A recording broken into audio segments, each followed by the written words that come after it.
Well, hello everyone. Good morning or good afternoon, depending on where you're at. Today we're going to be talking about continuous quality improvement. And so it's a data presentation, but I'm hoping that I can take the concept of data and continuous quality improvement and make it into something that is going to make sense for you in your everyday lives in your courts. Make it something that is something you're excited to do and that you're looking forward to collecting data, analyzing it, and making changes based on it. I always tell folks that I'm not a researcher, so and I know that we have a couple of researchers on the webinar, so I'm not an evaluator. I am an adult educator by training, and so my job is really to take all of those things that the researchers tell us, that the evaluators tell us, and figure out what that means for real life. How does that work in a real life setting? How can we use that to improve process in courts around the country? And how can I make it as easy as possible for all of you to keep doing your very, very long, very, very hard jobs and still have time to look at data and say, how can we use this information that we're getting to make changes to our program? So that's kind of what our goal is to look at how this information that you collect can be useful to you in making changes. If you add new things, how you can use it to make sure that you're on the right track.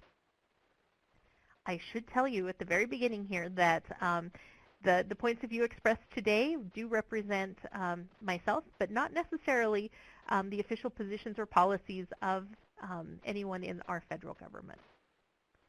So today we're going to discuss different ways to use data. We're going to describe how data can help you tell your story. We're going to identify challenges that you can use this information to help you solve. And we're going to review how to set performance measures for your program. So a little bit of everything, and all of that rolled up together can lead us to continuous quality improvement. The idea of this webinar is that you're never going to be perfect and that there's always going to be times and opportunities to improve. And so we want you to keep always pushing to improve what you're doing. And I got to tell you, and some of you have heard me say this before, if you've been at any of my trainings or webinars, I am really a big fan of the work that you do in juvenile drug treatment courts. This is hard work that you do, and I know that there's a lot that you already have on your plates. And so again, I want to make this as easy for you as I can, but I also want you to make sure that you're doing the very best job that you can, because I know you care very much about these youth and families that are in your program. And so how can we make your programs the very best programs they can be? So continuous quality improvement can sometimes feel a little bit daunting. And I would always encourage all of you, if you have the opportunity, to work with an outside evaluator. And they're going to use terms like this: comparison groups, experimental, outputs, regression, long-term, bootstraps. I still don't understand what bootstraps are, I've got to tell you. Outcomes, short-term, the mean, right? You have to go back to 5th grade math sometimes. Quasi-experimental. But it really all comes down to this. This is the crux of what I mean when I say continuous quality improvement. Knowing that you are doing what you said you would do. That is continuous quality improvement. And that is the premise that we have today. So for example, if you think your program is 9 to 12 months, but no youth graduate in 9 to 12 months, that means that you're not doing what you said you would do. And so you got to make a change. And maybe it's just that you tell people it's not a 9 to 12 month program. It's actually a 12 to 14 month program. And that's fine. Or maybe you change something that's happening in your program to make it match, right? So that if there's a chance to get done in 9 months, you actually have youth that do get done in 9 months. So it's that. It's knowing that you were doing what you said you would do. It's an approach, right? That this is an idea that everyone on the team has a piece of this, and that you're looking at process. So we know that our youth are more successful in our juvenile drug treatment program when the program has process and policies that they follow, right? We know that from the research. We know that from the new Juvenile Drug Treatment Court guidelines. So you need to have a process, and you need to stick to it. So that means that you stick to your target population. You don't take kids that don't fit your target population, that you stick to your goals for the youth, and you stick to what you said you were going to do. It's data-driven, so you're collecting information about what you're doing and continually looking at it and making sure that you're doing what you said you would do. And if you're not, you're making changes, and you're tracking it to see how those changes work. And again, we're driven by the assumption that there is always room for improvement. So I like to call this good, better, and best. So you might be good, your program might be good, but it can probably get better. And then it might even end up being the very best program it can be, right? So this is the idea that you all want to have the very best programs you can have. So how do you get there? This is not a one-time event, and you're going to always be continuously improving quality. So let's talk about good, better, and best. And I've used target population here as an example. So if you have a good target population, if I come out to your court and I'm going to work with you, I'm going to think you have a good target population if it's written down. And if your referral sources know who the target population is, right? That's good. That's solid. I'm going to say, okay, we've got a foundation to build on. But I'm going to ask you to get better. So if you start with that, that's great. But better means that you have data-driven qualifiers and disqualifiers. And I know you guys have heard this a lot now out there in the field, right? We're really pushing for this data-driven qualifiers and disqualifiers, which means that you're using risk-need instruments and substance use assessment instruments to determine who those youth are that are coming into your program, right? So that is a better target population, that it's written down, but now you have data-driven qualifiers and disqualifiers. Your target population says that they have to be moderate to high risk, that they have a substance use disorder, and they fit your age profile, right? Those are data-driven qualifiers and disqualifiers. And I'm going to ask you, if you want to get better at your target population, that not only do you give your referral sources your target, but that you're actually going to go out and train them, right? You're going to go talk to them about it and make sure they know who you're looking for. And then the third thing that makes your target population a better target population is that it matches up with what you have in your community, right? Your services match your target. Now, the very best target population policy is one where the team is only going to accept youth that meet the target population as defined by those data-driven elements. And that you're going to monitor that you're going to check and make sure that you're not making a lot of exceptions. Teams always ask me, they say, well, Jessica, what if there are some kids that kind of are there on the borderline between being accepted and not? There's like maybe just in a list of 6 things, there's one element that isn't quite right yet. And I tell teams, I'm like, you can accept those youth into your program, but you should track it, right? And if you keep making that same exception over and over and over again, then probably you just need to change what your target population says to match that exception that you keep making. That's what we mean by continuous quality improvement. You're just really having that sort of meta look at your program on a regular basis and saying, is everything still matching up? Do we still think we're doing what we said we were going to do? Are we comfortable with where we're at? And if not, what changes are we making? So why aren't you continuously improving quality? And I have a poll. I want to find out how you would describe your relationship to data.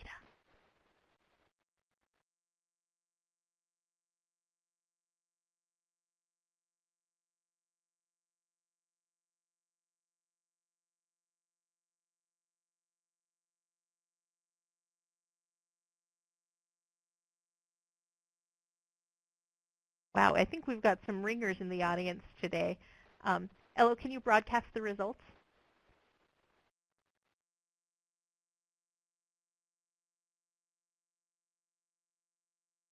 So you can see there are a number of you that love data.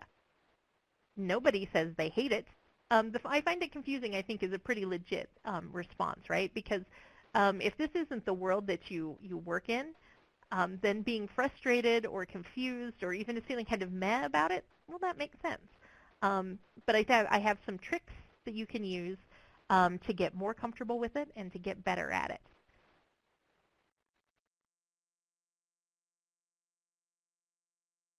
So sometimes it can feel like this, right, that you're too busy.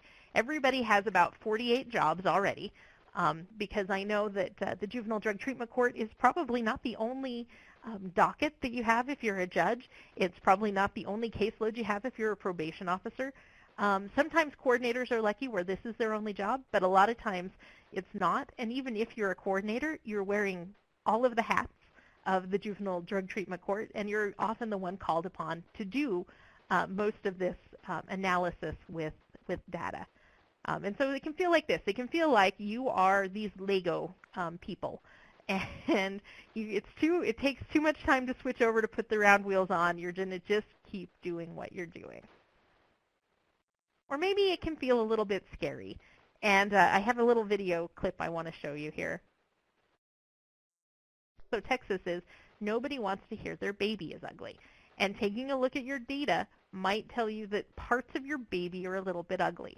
And that is information that's useful, right? Even though it might be scary to find out that you're not doing things quite right. Maybe you're using detention more than kind of is recommended. Maybe you're taking kids that maybe are kind of lower risk, and that's not necessarily a great thing to do. There are those things where you can find out something where you're like, oh, this isn't great. We're going to really need to make a change here. And that can feel bad, and that can feel scary. But it's important to kind of rip that Band-Aid off and be ready to make those changes because, again, you want to have the best program you can have. Or it can feel like this. For those of you that are entering things into a statewide system and then maybe not able to get any information back out, it can feel like this, where it's get all of the information you can, we'll think of a use for it later, right? So you might be collecting everything under the sun, but you might not ever be getting it back, and you might not ever have that chance to take a look at it. And so that can feel frustrating, that you've collected all of this information, but that it's not doing anything to improve how you actually work. And it just feels like a chore. So the whole point of this presentation is we don't want it to be like that. We want it to be different. We want it to be fun. And Ella, yes, you're going to bring up my example of fun. This as an exercise that can be intellectually stimulating. But I know that there are barriers, right? That you have lots of stuff going on. You don't know what you have or where to find it. You don't know what you need. Or maybe you've been operating for a long time. I see in the list of participants, I see a lot of you are in programs that have operated for a number of years. And so it can feel like you're going to start collecting and analyzing data now. Isn't it too late to do that? And then, of course, this last one, that we're not researchers, right? That's not our job. But I will encourage you to get an outside evaluator and also to use data to make changes to your own process. And really, we do this all the time. We are a data-driven culture now. We talk about data a lot in our own lives, and we have lots of things, lots of machines and things that keep track of stuff about our lives, and we analyze that and we make changes based on that. Ella, let's show them about Fitbit.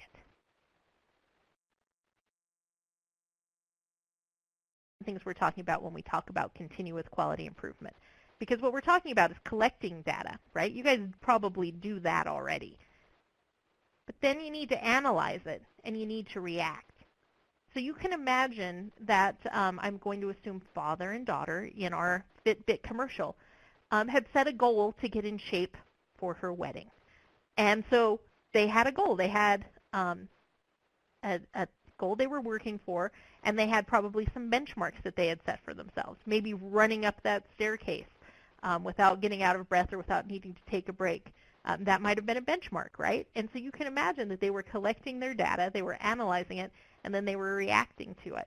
And so we're doing this in our everyday lives. If you've bought a car lately, you collected data, you analyzed it, and you reacted, right? Buying a car means you have to pick the make, the model, the price range you're looking for, and then all of those features, right? You can get a million different features in your car, but you have to find the best combination of make, model, price, and features. And sometimes you're going to have to discard a feature if price is the most important thing to you. So that's you in your regular life collecting data, analyzing it, and reacting. And of course, you don't continuously buy cars, right? That's not a continuous cycle, because once you've reacted, you probably have a break before you have to do the car buying process again. When we're talking about it at work, in the court, we want you to keep doing this, right? We want you to keep collecting, analyzing, and reacting. That you're never going to be perfect, but you're always going to be working to get to be the best. All right, so I want to know how you define success. So if you could write into chat some of the ways you define success.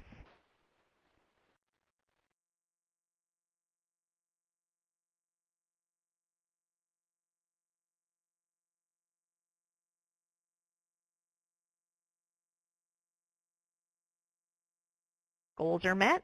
Absolutely. That's a yes. We've succeeded in doing what we said we were going to do.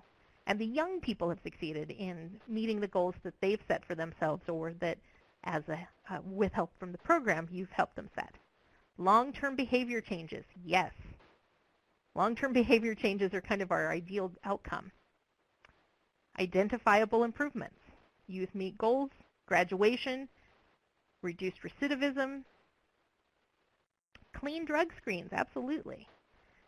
Changes in negative behavior, improvement at school, improved family functioning.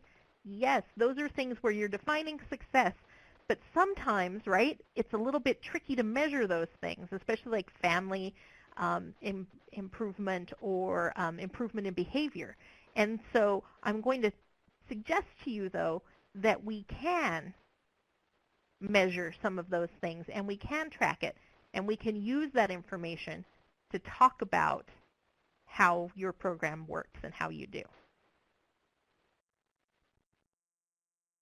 Wow, Dorcas has like a very complete thing here. Resiliency-based goals met or succeeded inclusive development assets acquired. Family strengths increased grades.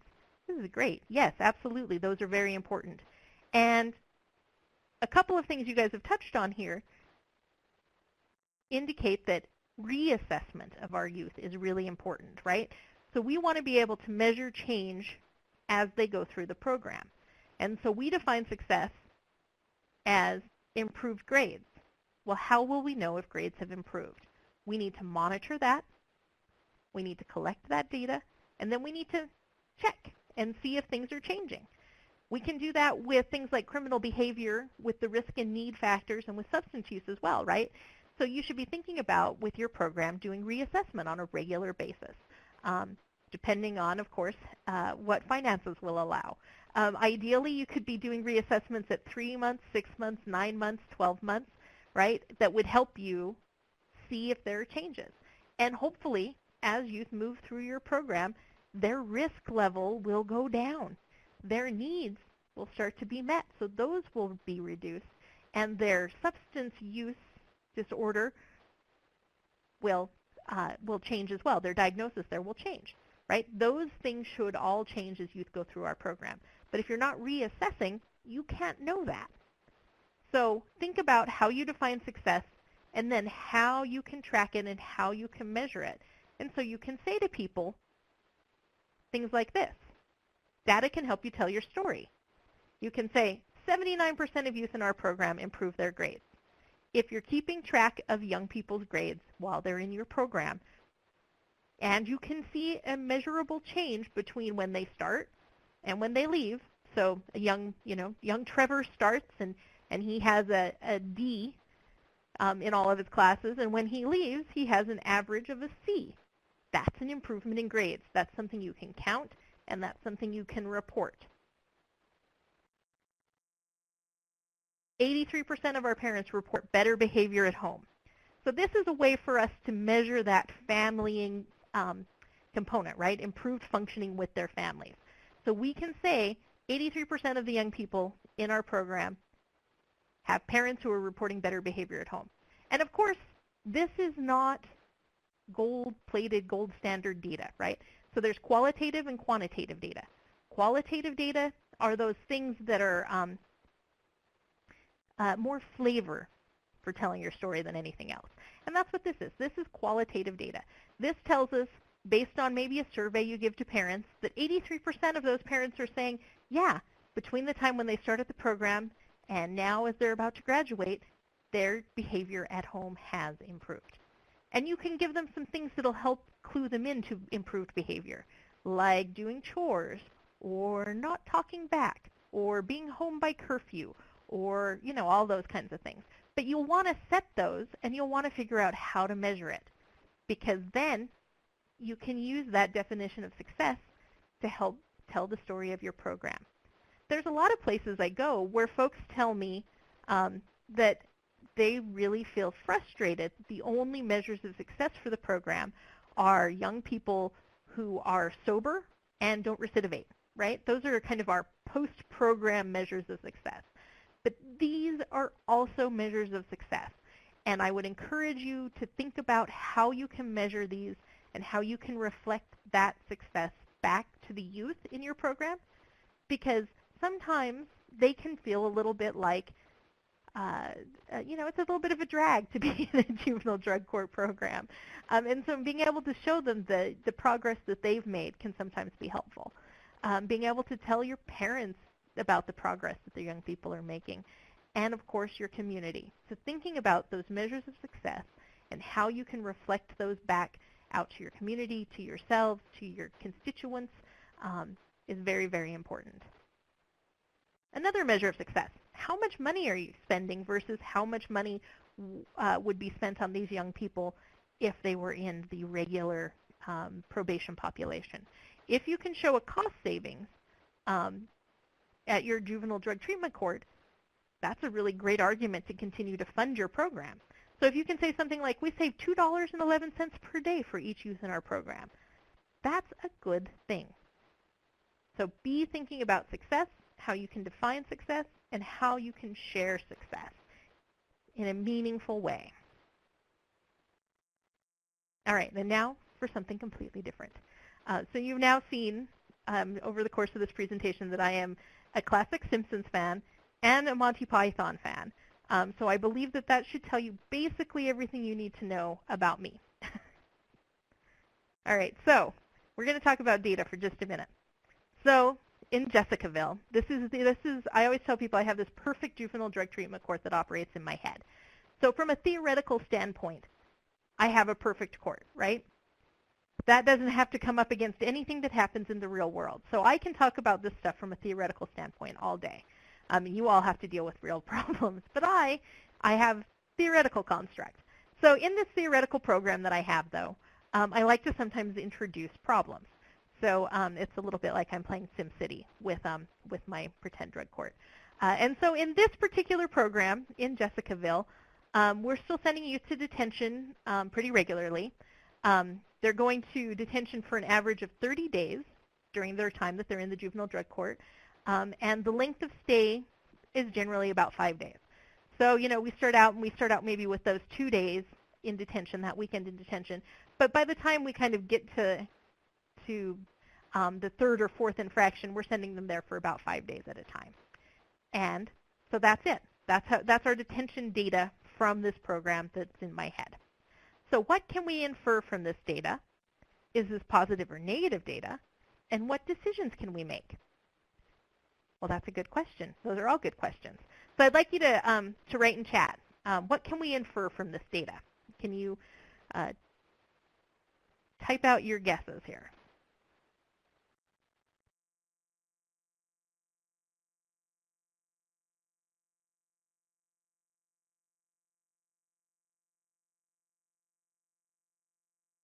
How much money we're spending. Yeah, we can make a guess about how much money we're spending on detention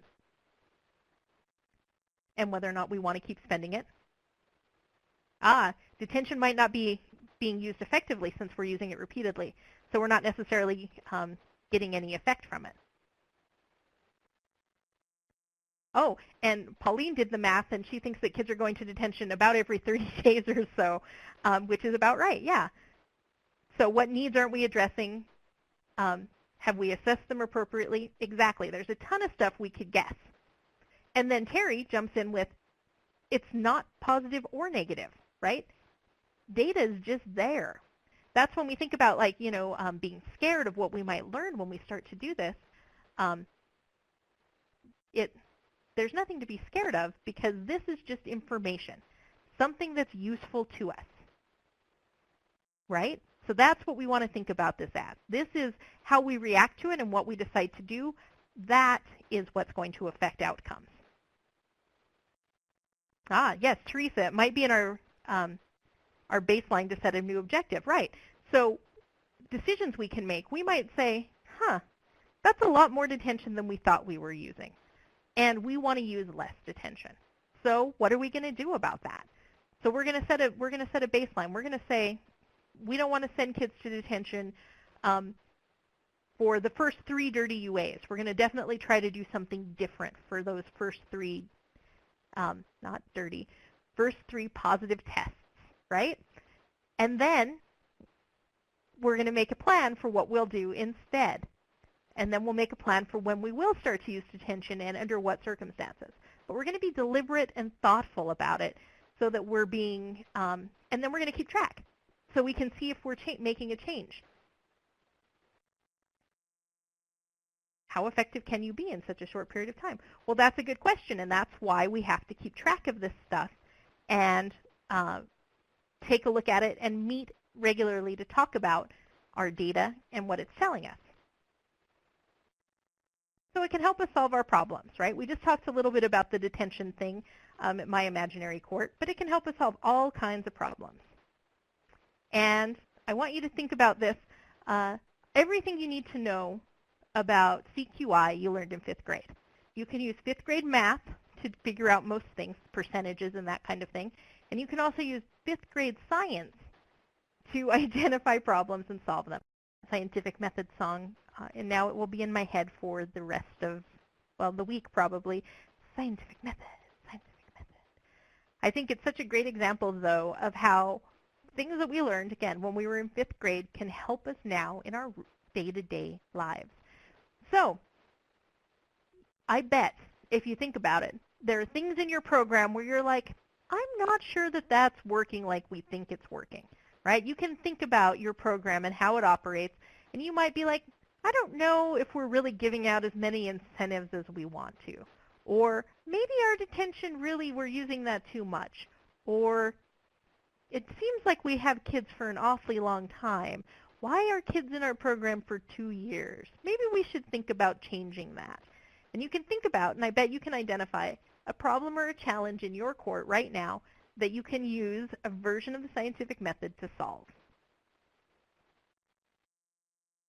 And it looks like this. And I know this is a ridiculous slide, but it's you identify the problem and you ask a question. And then you find out, do you have data available? If you do, then you're going to make a hypothesis about what is going on. Why are kids in your program for 2 years? What is your hypothesis? And maybe they need to be in your program for 2 years, but you won't know unless you test. So you make your hypothesis, you test it, and then if your hypothesis was correct, yay, you get to make a change to your program and throw a party. And if it wasn't correct, yay, you get to try again. So let's talk about what that looks like. So first of all, you're going to be deliberate. You're going to say, this is what we're going to do. This is how we're going to know if it's working or not working. And this is how long we're going to test for. So let's talk about the real world. And I see I have the Albuquerque, New Mexico team on. And so this is going to be an abbreviated story about how the Albuquerque, New Mexico team increased their referrals. And if you've participated in some of our other webinars, we've used this example before. And part of the reason I wanted to use it here with continuous quality improvement is because we've used it before. So if you've seen our presentation on targeting or read our publication, then we talk about the court and how they experienced needing to increase their referrals. The reason I want to use it now to talk about continuous quality improvement is because they used a version of the scientific method. Scientific method, scientific method. All right, so they identified a problem, and this was back in 2013. The team was kind of in crisis because they were in danger of losing their money. They got state funding, but state funding required them to meet certain benchmarks, and they weren't meeting them. They didn't have very many participants, and they didn't have very many referrals. And Albuquerque is a reasonable-sized metropolitan area, and they should have, a robust juvenile drug treatment court. So what were they to do? They could identify lots of different problems, right? They only had 12 active participants. They were spending a lot of money per participant because they could only aggregate the cost over a few participants. They had a low graduation rate and high termination rate. You can see retention and termination go together there. So they asked a question. They said, why are the participant numbers so low? Do they have the data available to support that question? Because if you don't have data available to support your question and to help you make a hypothesis, then you can't really use data to solve your problem, right? So is this information available? Yes. The graduation, retention, and termination rate indicate that the team was not getting the type of youth they needed, right? So that's how they're going to interpret and analyze that information. And as a result, they weren't meeting capacity and were in danger of closing.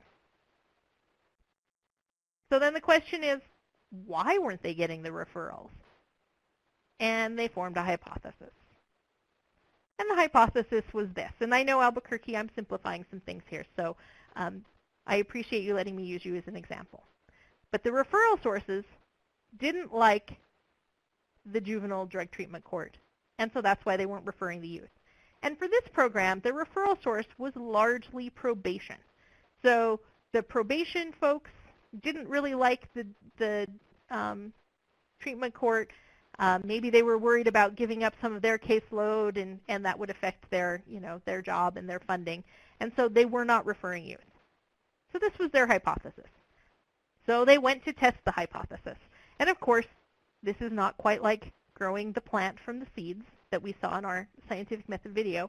Testing this hypothesis was basically just a conversation. They didn't have to form an experiment so much as just go and say, hey, why aren't you referring kids? Is it because you don't like us? And as it turns out, no.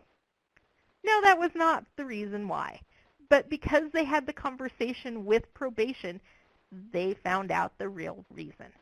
They learned that their target population was confusing.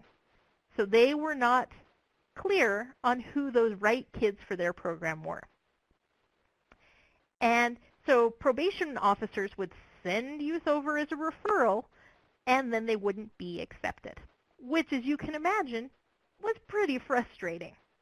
So they're sending kids, no, this isn't the right kid, this isn't the right kid. Lindsay Lucero, I think from Albuquerque, she describes it as, who is this magical unicorn kid that they're looking for? Probation did not know. And there wasn't a clear process.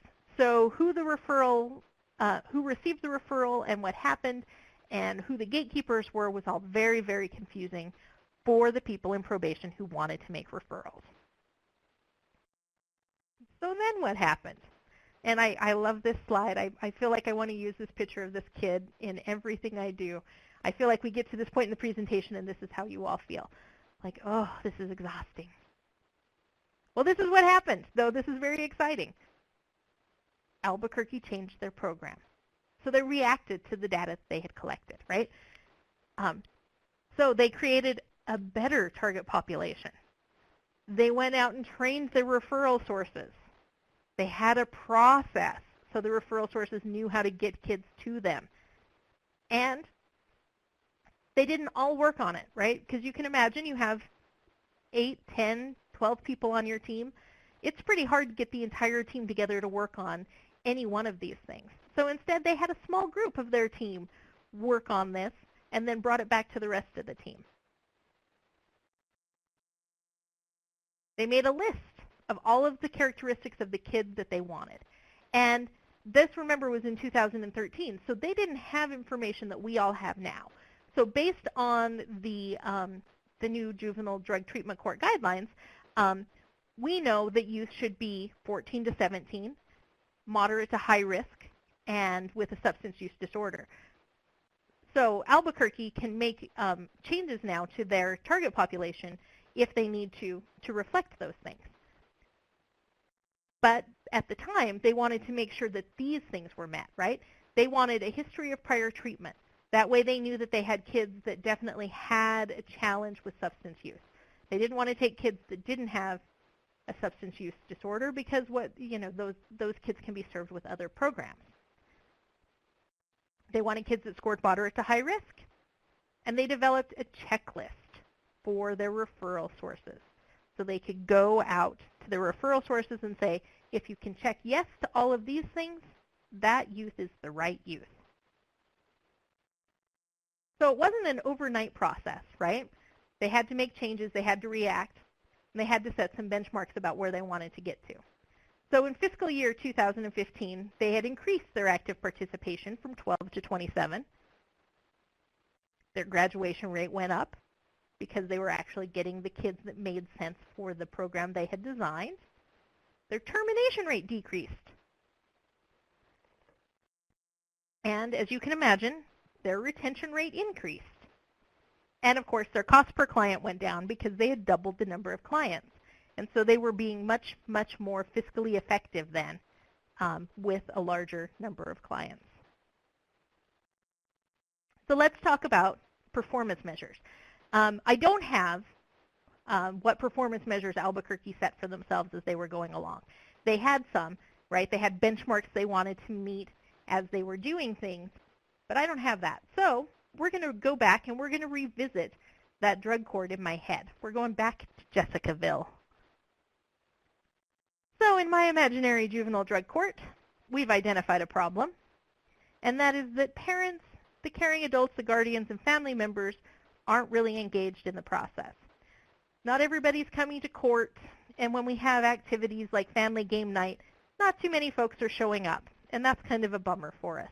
Because we know, again, when we go back to the Juvenile Drug Treatment Court guidelines, family engagement is enormously important for our kids to be successful. So in my imaginary program, we wanted to make a change. So we asked a question. How do we know that parents aren't engaged? Well, this is our data, right? We know how often parents are attending court and other activities because we're counting that. So if you want to know how engaged your parents are, this is a measure of that. If you're not counting how many times parents are absent from things like court or from your family activities, or how many times they don't return your phone call when you call as the probation officer to check in for curfew or whatever, then you don't know. So this is a thing to keep track of, and these might be data elements that you're not tracking right now. But they should be pretty easy to keep track of, right? You can just do little tick marks for each time you got it. You could set up a code where you can put a smiley face for every time you get a response and a brownie face for every time you don't. Because remember, this should be fun. Go back to our Pee-wee's Playhouse example. But there's ways. So those are things you can track. And if you're not tracking them and it's something that's important to your program, then track it. Start saying, yeah, we're going to count those things, right? We're going to find out how many times we have a parent who doesn't return our phone call, who doesn't come to court. Because then we'll be able to say we can make an intervention for that one particular family who we're having a hard time getting in contact with, but we can also look at how all of our families are interacting with the court and say things like 70% of our parents are coming to court every week. That's a thing to know and a thing to keep track of. This is data. So in my program, we thought that if parents felt more supported, they would be more likely to engage in the process, right? And so we thought a parent support group could be helpful.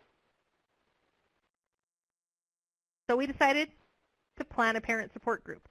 And Anytime you do something new in your juvenile drug court, I want you to do a process like this. I want you to make a plan, and I want you to figure out how you'll know if you're successful at your plan. I don't want you just to start one and then go back and say, did that work or didn't it? I want you to start from the beginning. Remember, be deliberate. So I've talked to courts where they've started things like family support groups, and their family support groups haven't been successful. And when they go back and they didn't set benchmarks and they didn't have a plan, but when they go back and do a postmortem because they're going to shut down the parent support group, they'll often find out things like the parent support group wasn't at a convenient time, or sometimes the person who's leading the parent support group is a 24-year-old who works for the treatment provider, and the parents don't necessarily feel a great connection there. But they don't necessarily find out this information until after they've already kind of had a failure, right? So what I want you to do is, rather than wait and see and hope, I want you to start out deliberately. So I want you to select a subcommittee, just like Albuquerque did. In my imaginary court, we gave our parents a survey, so we could be sure that we knew what they wanted in their support group. And because I really wanted to get responses for that survey, and I have all of the money I need in my imaginary program, I provided incentives for the parents. I gave them all a $5 gas card if they filled out my survey. And then based on the survey results, this is what we proposed. We're going to have a family support group that will meet on Tuesdays at 7, at the same time that youth have group. And again, because I have no real-world constraints here in my imaginary court, we're throwing in some childcare, right? This is like the ideal family support group. And I know if you guys are thinking about doing this yourselves, you might not be able to do all of these things. But the point for our presentation today is that it's a plan. It's written down with steps to follow. That's what continuous quality improvement is about, right? So we've collected data, we've analyzed it, and this is about reacting. We're reacting to the data with our plan, and we're making sure that we have performance measures to know if our plan is working. So we're going to define success and set some benchmarks. And so here it is. I don't want to be perfect right out of the gate, so I'm going to set myself some pretty low benchmarks. So after my parent support group operates for 3 months, I want to have 50% parent participation. So I want half of the parents in my program coming to my parent support group. And I want a 70% satisfaction rating from the parents who are attending. So I'm going to give them a survey after the end of 3 months to find out if they like it. Again, that's qualitative data. That's information that's useful to me in the moment to know how my program is working. And then, because the whole reason I'm starting this parent support group is that I want my parents to be more participatory in courts and in our kind of family fun events, I'm going to set benchmarks there too. So I want a 30% increase in attendance at court and a 60% increase in family therapy. So this is it. If I meet my benchmarks, I get to celebrate the success and set new benchmarks, right? Because that was good, right? 50% participation, that's good. But can I get better? You bet I can get better. So I can set some new benchmarks. So I can go from good to better to best. If I don't meet the benchmarks, well, I got to find out what went wrong, right? I got to ask those questions. I got to say, where did this fail? All right, so now I want to do a little bit of an interactive section. Up at the top of your screen, right above the PowerPoint, you can see an icon of a person with their hand raised. If you click on that, you'll have options for different things.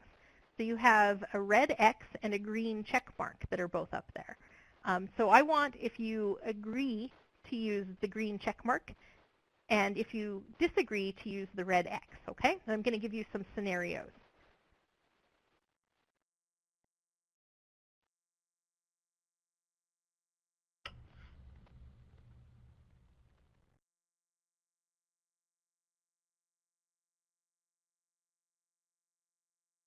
Sorry about that, everyone. The next slide is up, so if you want to go ahead and raise your hand or click at the check if you agree with the problem that's on the screen.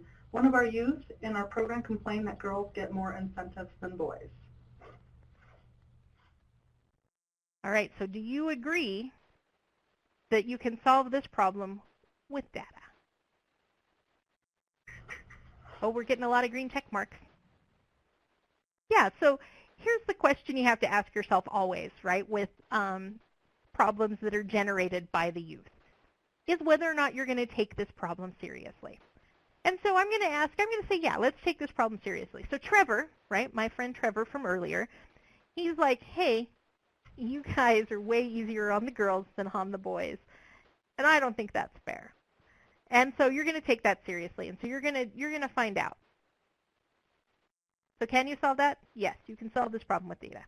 You can track how you're distributing your incentives. And so if you're not already keeping track of your incentives, I would encourage you to start doing so.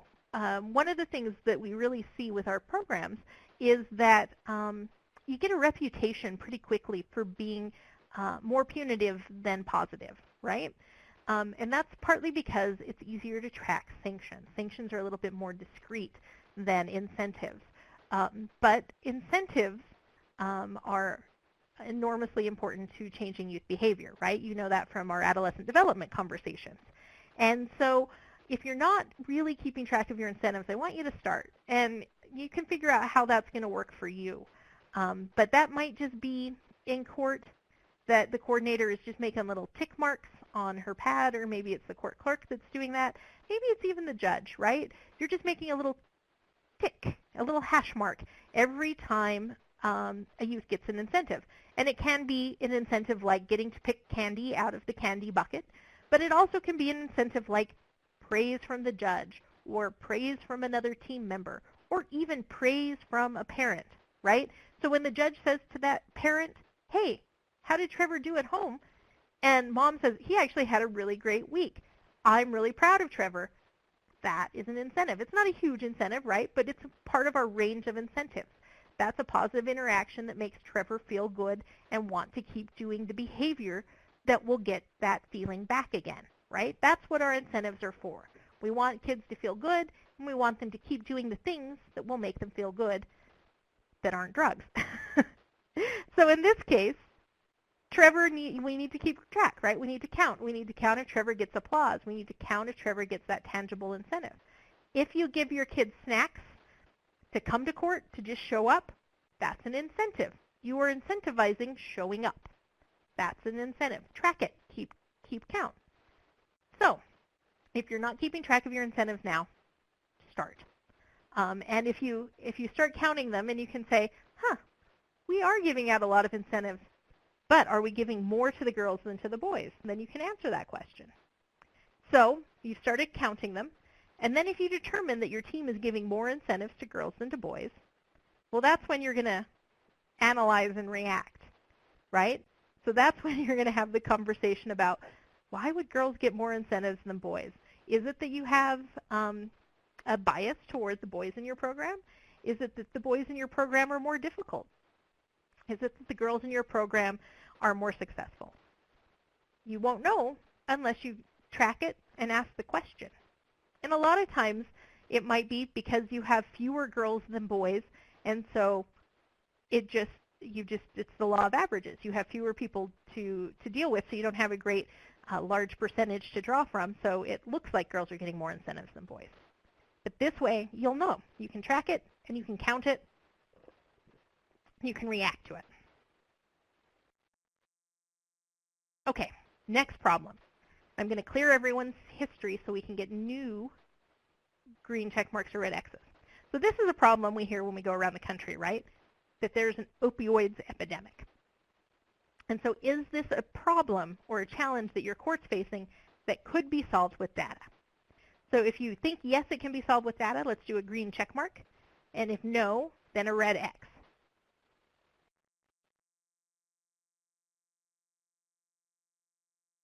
And I've got some people raising their hands because they want to say maybe, and that's okay. Yep, I'm getting a lot of red X's, some green check marks. All right, so let me tell you what I think. Can you solve the opioids epidemic with data? No, but It can help you determine the scope of the epidemic in your community, right? And this isn't something that you have to solve just as the Juvenile Drug Treatment Court, right? This is a community-wide problem.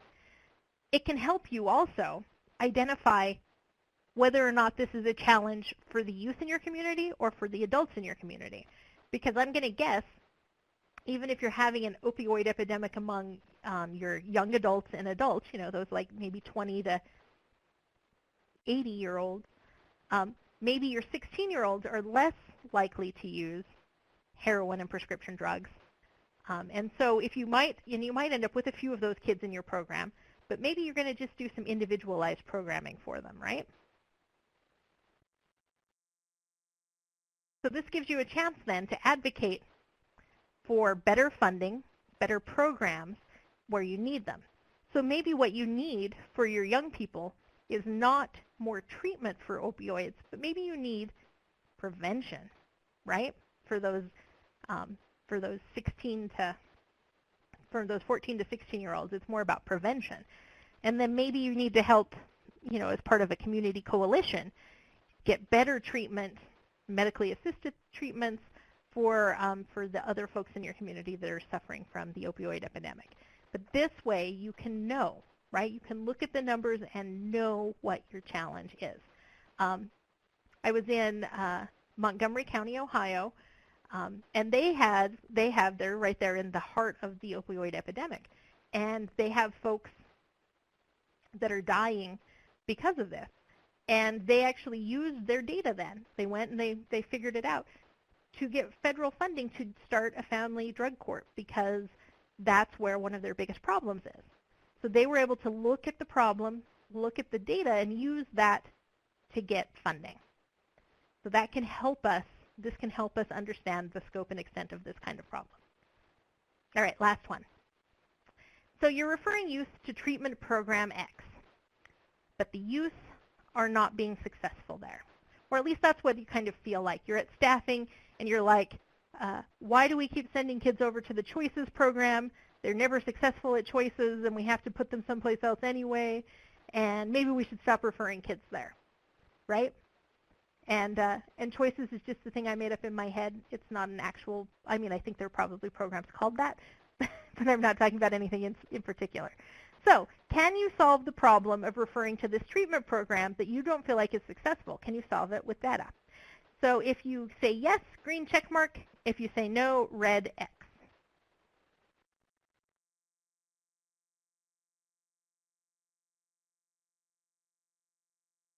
Yeah, we're getting a ton of green check marks. Of course you can solve this problem with data. So I say, oh my, yes. And so first of all, you can determine the extent of the problem. So when we go out and we observe courts, right? I come out to your court and I'm observing it. I'm only seeing a snapshot of what's happening in your program. And sometimes during that snapshot, I'll see this kind of argument happen where people are like, we should stop referring to Choices. None of the kids are ever successful there. Why are we doing this? But the decision that you make, whether or not to send kids or not, becomes really subjective if you don't do this, if you don't find out how many kids are successful or unsuccessful. It could turn out to be that you've sent 10 kids to the program and 8 of the 10 have been successful, but the 2 that have been unsuccessful have been really unsuccessful or have been visibly, spectacularly unsuccessful in a way that makes you go, well, this isn't working for us, right? You don't know, though, unless you look. Or it could be that the girls that go there are successful and the boys aren't, or maybe it's kids that live in a certain neighborhood are successful at that program and other kids are not. There are a whole bunch of different factors that could be at play here. So you want to look at it and you want to kind of take a look at that information that you have available to you, because that will help you make a good decision. So if it turns out that when you send kids to this program, they're not successful, this gives you a way to hold them accountable, right? So this is if you have a provider that keeps kicking kids out of group, and you really need kids to be in group, well, this is a way to say, hey, we've been keeping track, and it looks like you're kicking our kids out, 50% of the time. Can we talk about why that is? And can we make a change? Is it something that we need to change about how we're enforcing treatment attendance? Is it something that we need to change about how you're conducting group? But you won't know unless you look, right? So this is, I think, the theme of the presentation, is you won't know unless you look. So I would encourage you all to take a look at what's happening in your programs and think about whether or not you need to make a change. And that brings me to the question portion of our day. So do you have any questions?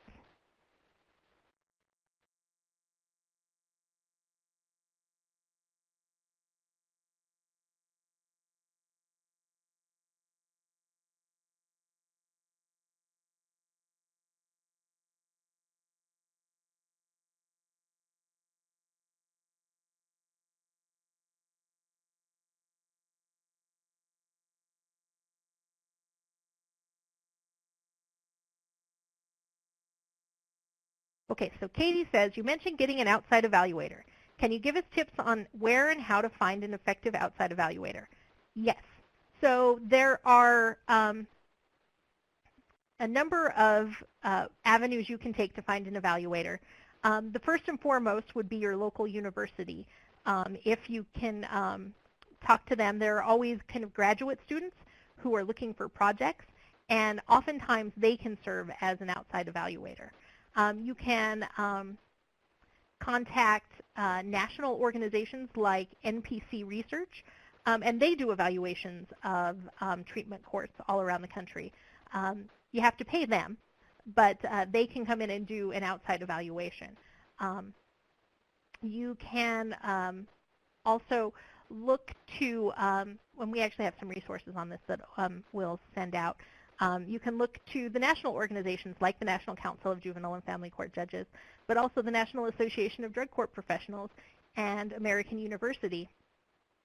And they have access to lists of folks who could be available to do evaluation for you. So there are a number of different avenues that you can use to find an outside evaluator. So Alyssa asks, is there a checklist to train referral sources? So yes, if you wanted to train referral sources using kind of the checklist that Albuquerque used, you can take a look at that. That's in our publication on the Right Kid, Right Time. But really what you want to do is create your own training for referral sources. So you want to think about who your referral sources are and what they need to know about how to refer kids, and then go and talk to them. In our example, of course, it was the probation folks, but you might be getting referrals. They might all be coming from like the prosecutor's office. And so if all of your referrals are coming from your prosecution or your defense attorneys, then you need to talk to those folks, and hopefully they're on your team. But if they're not, then you need to go and have those conversations about, here are the kids we're looking for, here's why we think this is successful for them, and we'd like you to start making more referrals, and here's how you can tell if this is the right kid. So you'll want to go through a process, just like Albuquerque did, to determine who your right kid is and how you can share that information with your sources. So Judge Larson asks, how do you recommend measuring effectiveness of providers? So if a program seems to be ineffective, isn't it important to know what the success rate is compared to other programs? Yeah, so using providers is always, it's very, very important, right? Because we have the two prongs of treatment court really are about court and treatment.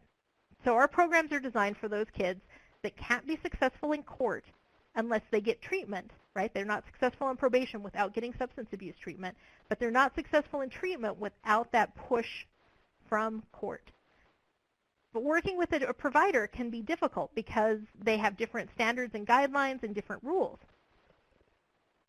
So you'll want to ask questions of your providers. You'll want to say, you'll want to find out what kind of treatment they're doing, whether or not it's evidence-based and manualized. Those are good questions to ask.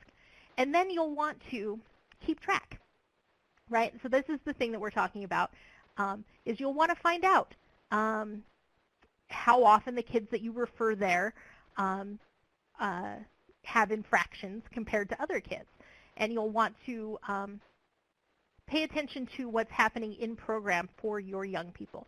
So if your young people are routinely kicked out of group or not allowed to participate in group because they've arrived late or something like that, those are all things, those are all data points that you can use for further negotiation with your provider. If you have kids that you're doing reassessment of who are going to a provider and you don't see a change in the risk, need, and substance use level, then the reassessment data can tell you that that provider isn't a good match for that youth, right? So that on a youth level, you can use that information to make that determination. In some communities, there are community accreditation boards that kind of rate the providers, and so you'll want to kind of see if there's any of that information available. Honestly, I would start with kind of Googling your providers and seeing what kind of information comes up as far as that, because there's like if there's like grades posted for them, if they do report cards and stuff, that's where you'd be able to find that kind of information. So how do you, and Katie now asks, how do you collect usable feedback if there is a concern that participants' parents have negative attitudes about the program? So, for example, complaints that the program requires too much family time. So Katie, I would say that's useful information to you. I think you should definitely collect that information. You should ask the question, and then, you know, if they say you're using too much family time, then find out what they would consider to be an appropriate amount of family time. And then you got to talk about whether or not you can make a change to the program based on this information. It is a little bit like opening Pandora's box, right? Because if you can't make a change to be responsive to your families or to your participants based on their feedback, then they can feel like their feedback isn't being heard. So you'll want to be transparent about what you can and can't do. So you can ask, and if parents say, I don't want to come to court every week, but your team feels like that's a really important component of the program and you're not willing to be flexible, then you need to say, I hear what you're saying. This is an important component of our program. This is not something where we're willing to make a change. Let's talk about some areas where we can, right? So when you ask for that kind of participant feedback, be thoughtful about how you can use it. And if you don't think you can be responsive to what their feedback is going to be, don't ask the question, right? So if you don't have any funding to do family and parent incentives, don't ask them what incentives they would like, because if you don't have any way to meet that need, then just kind of don't ask that question, right? So be really thoughtful about it and figure out what you're kind of trying to find out. But if you hear things like, you know, from the rumor mill, or just from one of those parents that's particularly vocal, that they think that it's taking too much family time, this is a perfect time to do a survey, because then you can say, okay, we've heard from 2 really vocal parents that they think we're taking up too much of their time, but we have 25 parents or 25 kids participating in the program, and everybody else is like, yeah, it's okay, right? So this is a perfect way to find out if what you're hearing is just from those really loud folks or if you actually need to make an adjustment. And Elo just shared our Right Kid, Right Time publication, so if you need to, you can take a look. So Katie, any tips for team members, for getting team members on board who seem to be stuck in an old school adult model of thinking? Yes. So one of the great things to do is, of course, to participate in our trainings, which are all adolescent focused and developed. We can actually come out too and do on-site technical assistance. Either the National Council can, or the folks that are doing the new guidelines training and technical assistance, which is American University and NADCP, the National Association of Drug Court Professionals. So you can definitely email us at contact us at NCJFCJ. Elo, can you also put your email and my email there in the chat? And you've probably been getting emails from Elo already with lots of information about this webinar, so she can be a resource and get your questions to the right people, or you can contact me directly, and here's my email. But really, the getting team members on board is tricky, and so we have lots of recorded webinars like this one. We also have the online learning platform at drugcourtsonline.org, which is where you can hear from other professionals. So judges can hear from other judges. So you can hear from a juvenile drug treatment court judge saying, this is how being a judge in a juvenile drug treatment court is different. You can hear from prosecutors and from defense attorneys talking about those same things, from probation officers. And so you can have that kind of peer learning happening. So I would definitely suggest checking that out as well. But good luck. Sometimes those folks just don't end up fitting in on the team and opt out, which is another option always. All right, other questions about our continuous quality improvement?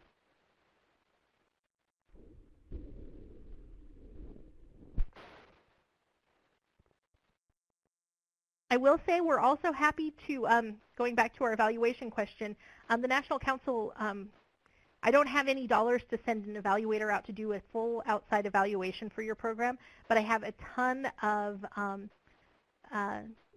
data sets that you could take a look at as possible things that you could use.